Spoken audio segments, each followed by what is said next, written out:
पति को ससुराल जाने से क्यों किया जाता है मना। दोस्तों, आपने कई बार लोगों को ये कहते हुए जरूर सुना होगा कि पुरुषों को अपने ससुराल नहीं जाना चाहिए या कम जाना चाहिए। लेकिन क्या आप ये जानते हैं कि ऐसा कहे जाने के पीछे क्या वजह है और क्यों पुरुषों को ससुराल जाने से मना किया जाता है। एक पुरुष को अपने ससुराल क्यों नहीं जाना चाहिए, इसे लेकर कई तरह की मान्यताएं प्रचलित हैं। कुछ लोग इसे प्रतिष्ठा से जोड़कर देखते हैं तो कुछ ये मानते हैं कि एक पुरुष को अपने ससुराल इसलिए नहीं जाना चाहिए क्योंकि शास्त्रों में इसे उचित नहीं माना गया है।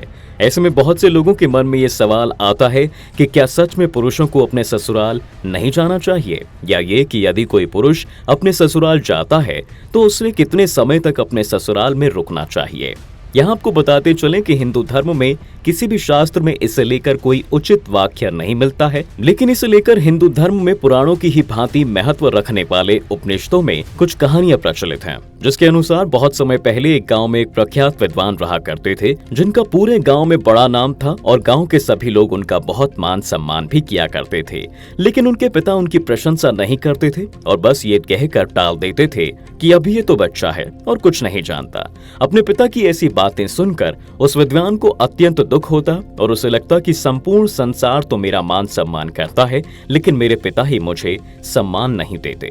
जिसके बाद वो एक दिन दुखी होकर कुल्हाड़ी से अपने पिता की हत्या करने के लिए उनकी कुटी के बाहर पहुंचता है, जहां वो देखते हैं कि उनकी माता और पिता उस विद्वान के बारे में ही बात कर रहे होते हैं। जहां उसकी माता कहती है कि हमारा बेटा इतना बड़ा विद्वान है जिसकी प्रशंसा सब करते हैं, लेकिन आप क्यों उसकी प्रशंसा नहीं करते हैं और सबके सामने उसे केवल एक छोटा बालक बताते हैं। जिसके बाद दोस्तों उसके पिता कहते हैं, मैं जानता हूँ कि हमारा बेटा बहुत प्रतिभाशाली है और उसकी विद्या उसे जीवन में और ख्याति दिलाएगी। साथ ही मैं ये भी जानता हूँ कि यदि मैं उसकी प्रशंसा करता हूँ तो उसे बहुत खुशी होगी, लेकिन मैं ये नहीं चाहता कि मेरी प्रशंसा से उसमें अभिमान आ जाए और वो अपने मार्ग से भटक जाए।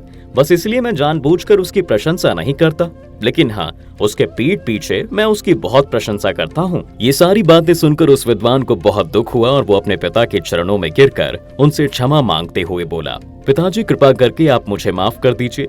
मुझे संसार के लोग ज्ञानी और महापुरुष मानते हैं, लेकिन मैं इतना अज्ञानी हूँ कि अपने पिता के प्रेम को ही नहीं जान पाया और आपकी हत्या करने के लिए यहाँ पे आया था। आप मुझे इस घोर पाप के लिए सजा दीजिए। अपने बेटे की बात सुनकर पहले तो पिता ने मना कर दिया, लेकिन जब वो बेटा नहीं माना और अपनी सजा के लिए प्रार्थना करने लगा, तब उसके पिता ने कहा कि तुम्हें आज से अगले 6 महीने तक अपने ससुराल में ही रहना पड़ेगा, यही तुम्हारी सजा होगी। जिसके बाद वो विद्वान अपने पिता के आदेश अनुसार अपनी पत्नी के साथ अपने ससुराल चले जाते हैं, जहां उनका खूब आदर सत्कार किया जाता है और उनकी सास उनके लिए कई तरह के पकवान बनाकर भी खिलाती है।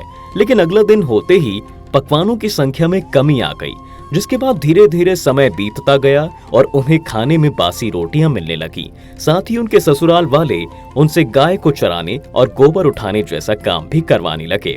ये देखकर उनकी पत्नी भी बहुत दुखी होती और उनसे कहती कि आप इतने बड़े ज्ञानी हैं, आपको ये काम करना शोभा नहीं देता और फिर भी ये सारे काम क्यों करते हैं।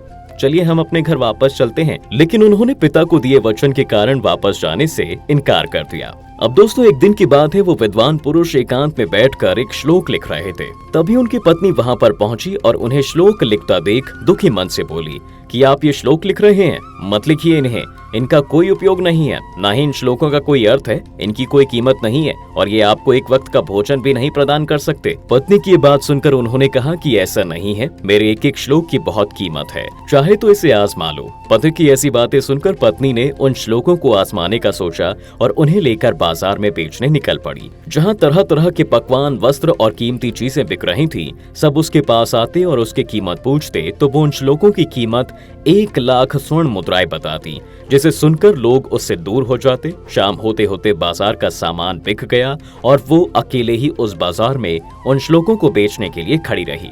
तभी वहां से उस नगर का राजा आया। दरअसल दोस्तों राजा का नियम था कि वो रोज शाम को बाजार में आता है और जो सामान उस दिन नहीं बिका होता उसे मुंह मांगी कीमत देकर खरीद लेता था। राजा ने उस विद्वान की पत्नी को देखा और उसके पास जाकर पूछा कि वो क्या बेच रही है। तब राजा की बात सुनकर उसने उत्तर दिया कि वो अपने पति के लिखे श्लोकों को बेच रही है। राजा की कीमत पूछने पर विद्वान की पत्नी ने उसकी कीमत 1 लाख स्वर्ण मुद्राएं ही बताई। अब क्योंकि राजा नियम के अनुसार वचनबद्ध था तो उसने उन श्लोकों की मुंह मांगी कीमत देकर उसे खरीद लिया। जिसके बाद विद्वान की पत्नी अपने साथ 1 लाख स्वर्ण मुद्राएं लेकर अपने घर पहुंची, जिसे देख उसके घर वाले अत्यंत प्रसन्न हुए और उस विद्वान की फिर से आओ भगत करने लगे। और 6 महीने पूरे होते ही वो विद्वान पुरुष अपनी पत्नी के साथ अपने घर वापस आ जाते हैं।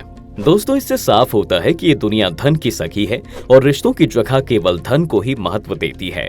यहाँ सम्मान होता है तो केवल पद और संपत्ति का। इसलिए जिन्हें भी ये लगता है कि उनके ससुराल वाले उनका बहुत आदर और सत्कार करते हैं, तो उन्हें यह ज्ञात होना चाहिए कि ये आदर सम्मान तब तक ही होता है जब तक आप अपने ससुराल में एक मेहमान की तरह रहते हैं। लेकिन जैसे ही वो ससुराल में ज्यादा दिन रहते हैं तो उसका ये मान और सम्मान कम हो जाता है। तो दोस्तों, आज के वीडियो में बस इतना ही। अगर आपको हमारी वीडियो पसंद आई है तो वीडियो को शेयर करें और ज्यादा से ज्यादा लाइक भी करें।